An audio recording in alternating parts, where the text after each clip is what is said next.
제가 이렇게 주중에 어르신들 만나 뵈면서 우리가 예배 드리는 것이 참 감사한 일이다라는 생각들을 해보게 되었습니다. 또 많은 이야기들을 듣고 또 그렇게 예배를 사모하시는 것을 보면서 우리가 그냥 때로는 억지로 그냥 마지못해서 나오는 예배이지만 누군가에게는 정말 내가 생명이 다하기 전에 단 한 번이라도 더 주님 앞에 나아가고 싶은 귀한 자리이고 생명의 자리이고 은혜의 자리가 아닐까라는 생각들을 해보게 되었습니다. 여러분, 오늘 예배 가운데 우리를 만나주시는 주님을 경험하시고 또 여러분들의 마음을 여시고 주님을 받아들이시기를 부탁을 드립니다. 오늘 성경 본문에 보면 예수님께서 한 중풍병자를 고친 사건입니다. 성경에는 중풍이라는 말이 나오지만 오늘날 의학 용어로 바꾸면 뇌졸중이라는 병명이라고 합니다. 이 뇌졸중은 뇌혈관이 막혀서 발생하는 뇌경색과 또 뇌혈관이 터져서 또 출혈로 인해 발생하는 뇌출혈로 나눌 수 있다고 합니다. 또 한의학에서는 이 중풍의 원인에 대해서 지나친 스트레스, 또 신경과민, 또 근심과 걱정이 지나칠 경우에 또 혈액이 탁해져서 그런 경우가 많다고 합니다. 박 집사님 맞습니까? 한의사분이 계신데 제가 번데기 앞에서 주름을 잡은 것 같습니다. 대체로 그런 경우가 많은데 결국은 외부의 바이러스나 균이 공격해 들어와서 아픈 게 아니라 이제 내 안의 문제라는 것입니다. 때로는 마음의 문제이고 생각의 문제이고 자기 관리의 문제라는 것입니다. 그런데 이 뇌졸중이 무서운 것은 후유증이 너무 고통스럽기 때문이라고 합니다.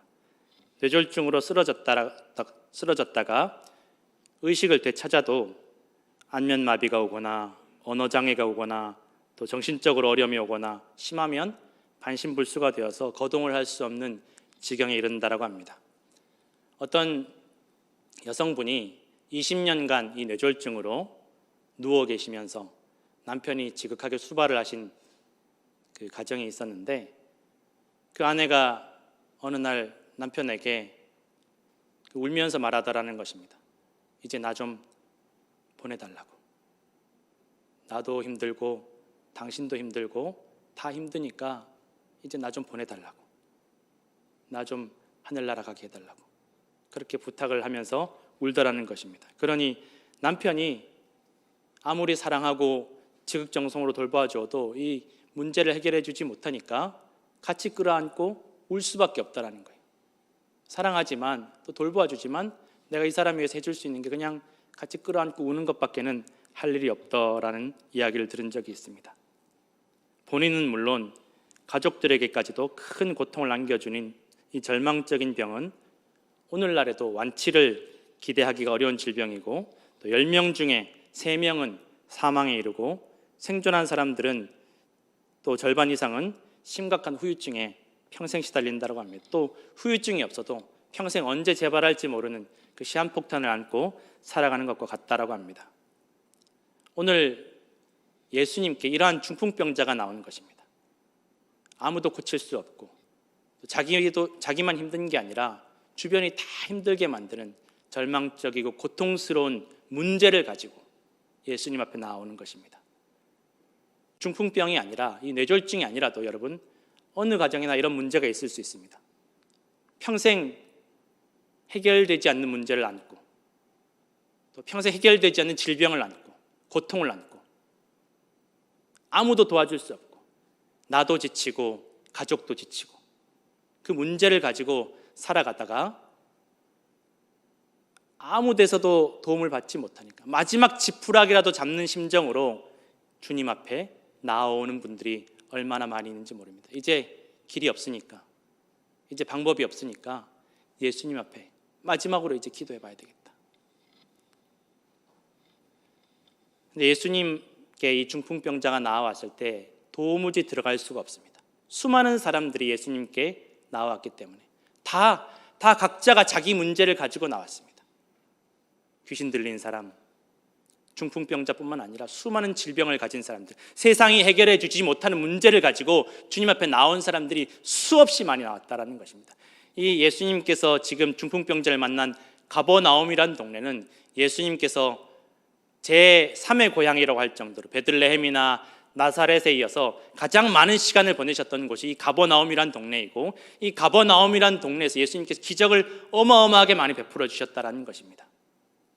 수많은 사람들이 예수님께 몰려왔습니다. 맹인의 눈을 뜨게 해주신 예수님, 또 문둥병을 낫게 해주신 예수님, 또 귀머거리를 낫게 해주신 예수님, 수많은 사람들이 예수님 앞에 나와서 내 문제 해결해 달라고, 나 고쳐달라고, 내 오랫동안 해결되지 않는 이 아픔을 해결해 달라고 주님 앞에 다 나온 것입니다.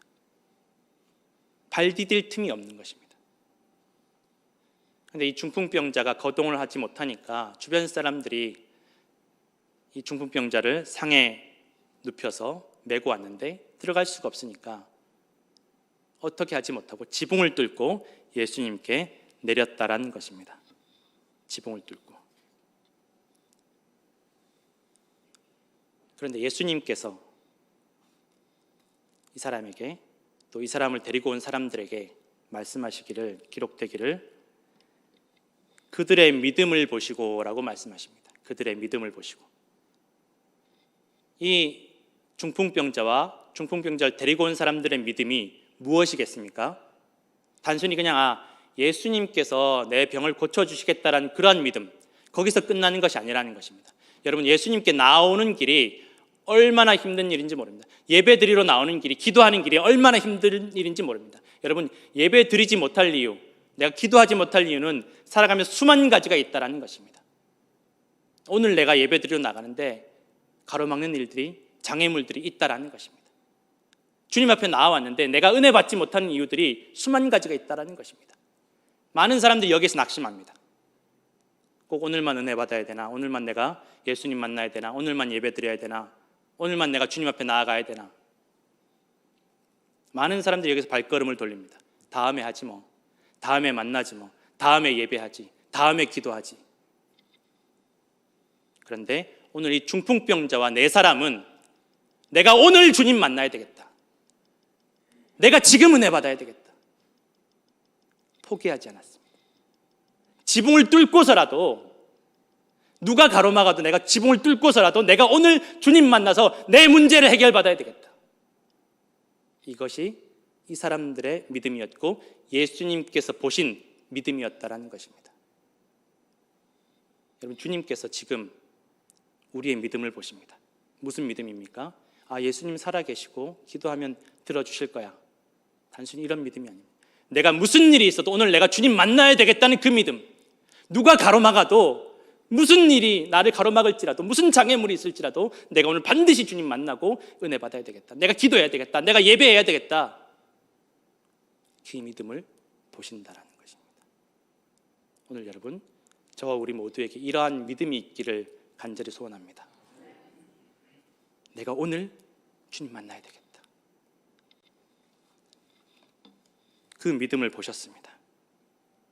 그리고 예수님께서 중풍병 때문에 왔는데, 이 평생 고치지 못할, 누구도 도와주지 못할 이 병을 고치러 예수님 앞에 나왔는데, 예수님께서 이 중풍병자에게 말씀하시기를, 소자야, 내 죄 사함을 받았느니라 라고 말씀하십니다.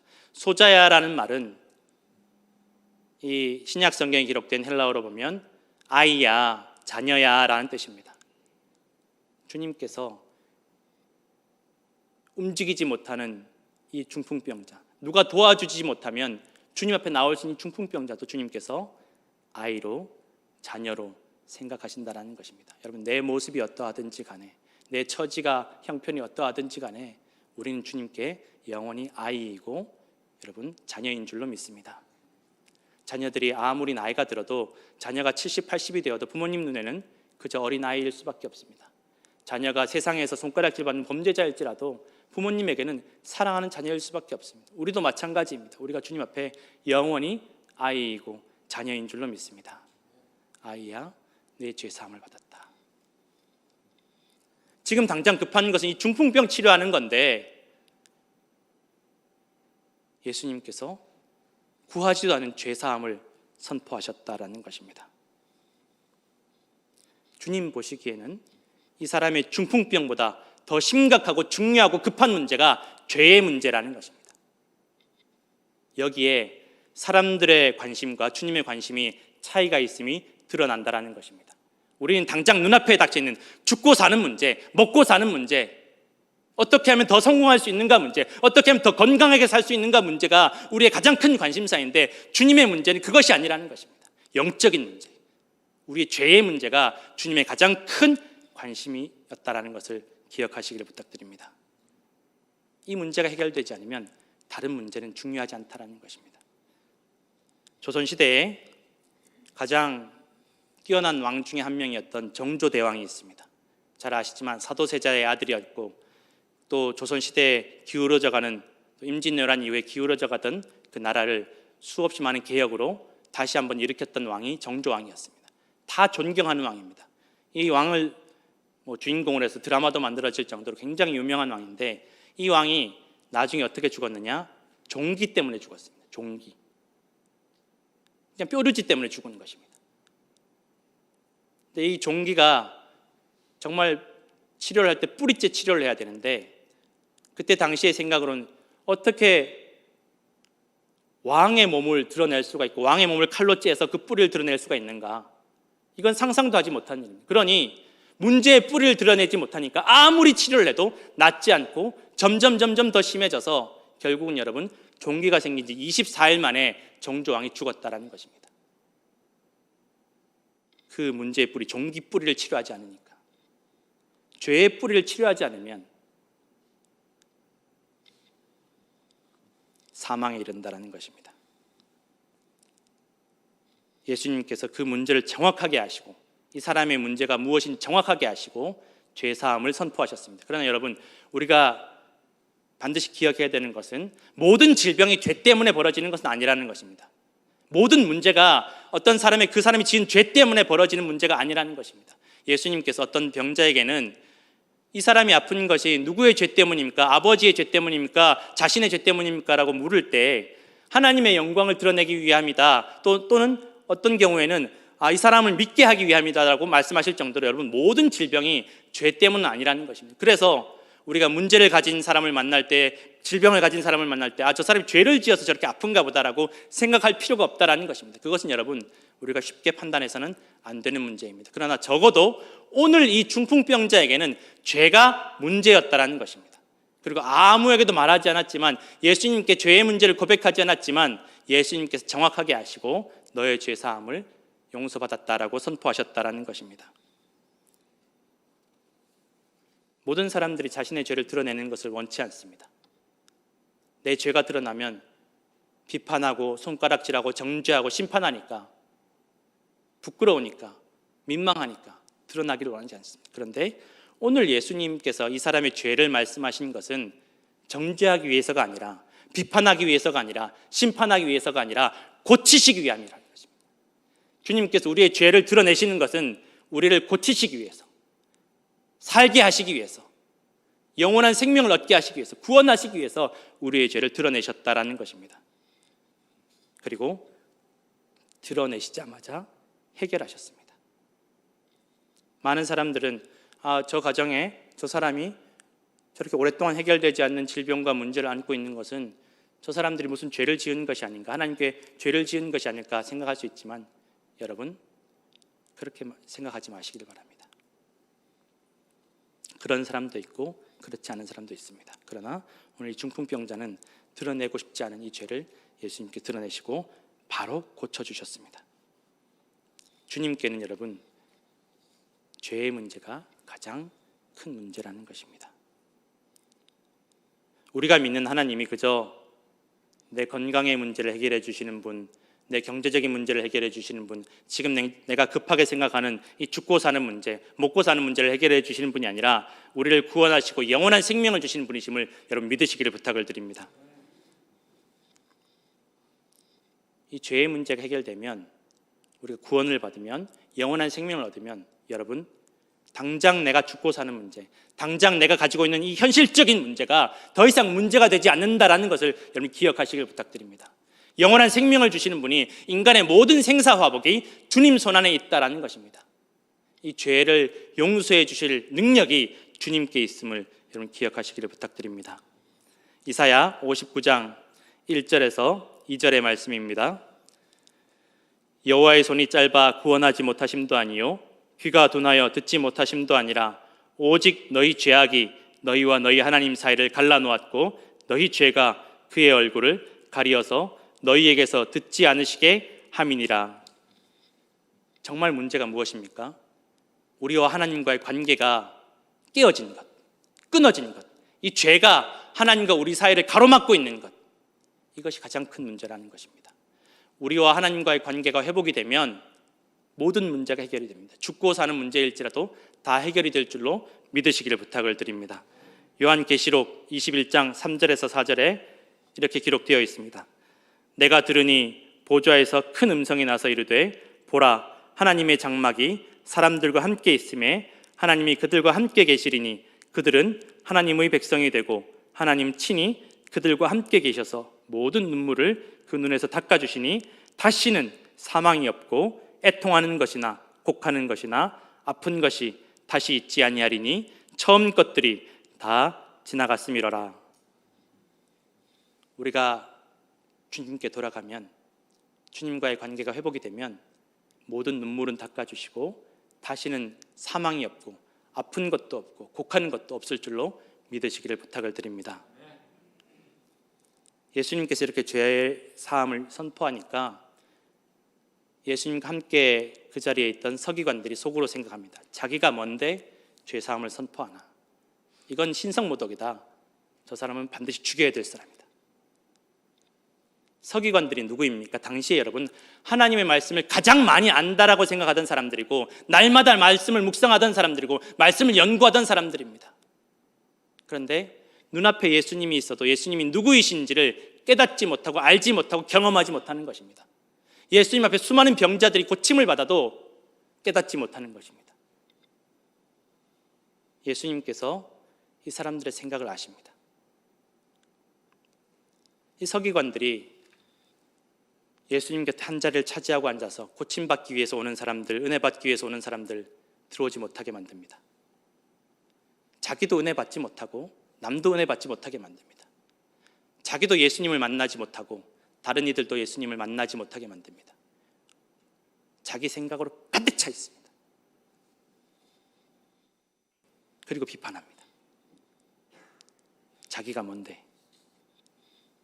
예수님께서 그 생각을 아시고 서기관들에게 말씀하십니다. 내가 죄사함을 선포하는 게 쉽겠냐? 아니면 일어나서 집으로 가라고, 걸어가라고 명령하는 게 쉽겠냐? 당연히 일어나서 걸어가라고 하는 것이 내가 마음의 부담이 덜하지 않겠냐? 내가 죄사함을 선포했을 땐 분명히 너처럼 신성모독이라고 욕하는 사람들이 생길 텐데 나한테 얼마나 그게 큰 부담이겠냐? 그러나 내가 누구인지를 너에게 알게 하기 위해서, 깨닫게 하기 위해서 내가 죄사함을 선포한다라고 예수님께서 말씀하셨다는 것입니다. 여러분, 예수님이 누구이십니까? 오늘 나와 우리에게 누구이십니까? 우리에게 영원한 생명을 주시고 하나님의 아들이신 예수 그리스도이신지, 아니면 지금 그냥 내 눈앞에 닥친 문제를 해결해 주시는, 그냥 내가 아픈 질병을 해결해 주시는 그러한 선생님이요 의사이십니까? 예수님께서는 우리에게 영원한 구원자가 되시기를 원하셨음을 믿으시기를 부탁드립니다. 여기에 하나님의 뜻이 있습니다. 예수님이 누구이십니까? 예수님께서 우리에게 나타나시기를 원하시는 모습이 무엇입니까? 그냥 지금 당장 눈앞에 있는 그 문제 해결해 주시는 분이십니까? 아니면 영원한 생명을 주시는 분이십니까?